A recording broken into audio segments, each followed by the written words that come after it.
السلام علیکم ورحمۃ اللہ وبرکاتہ۔ امید ہے کہ آپ سب خیریت سے ہوں گے اور اللہ تعالیٰ سے میری دعا ہے کہ اللہ تعالیٰ آپ سب کو اپنی حفظ و ایمان میں رکھے۔ آج میں آپ کو دشمن سے خوف کے وقت کی دعا کے بارے میں بتانے والی ہوں۔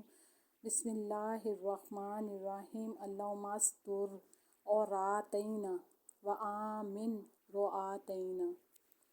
ترجمہ: اے اللہ ہماری پردہ داری فرما دیجئے اور ہماری گھبراہٹ کو بے خوفی کو اور اطمینان سے بدل دیجئے۔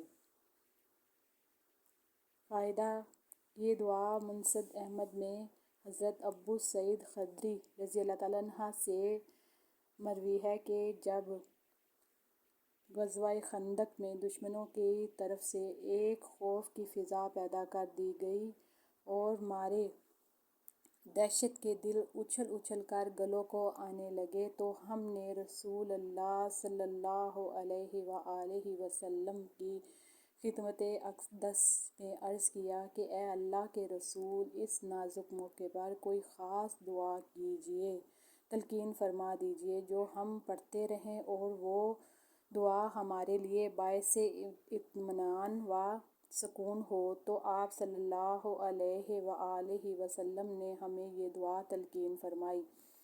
حضرت ابو سعید رضی اللہ تعالیٰ عنہ فرماتے ہیں کہ یہ دعا ہم پڑھتے رہے یہاں تک کہ اللہ تعالیٰ نے آندھی چلا دی، دشمنوں کا منہ پھر گیا اور اس آندھی ہی سے دشمنوں کو شکست ہو گئی۔ اللہ تعالیٰ ہم سب کو اپنے حفظ و ایمان میں رکھے اور اس پہ آپ کو بھی عمل کرنے کی توفیق دے اور مجھے بھی۔ میرے چینل کو لائک اور سبسکرائب کرنا مت بھولیے گا۔ شکریہ۔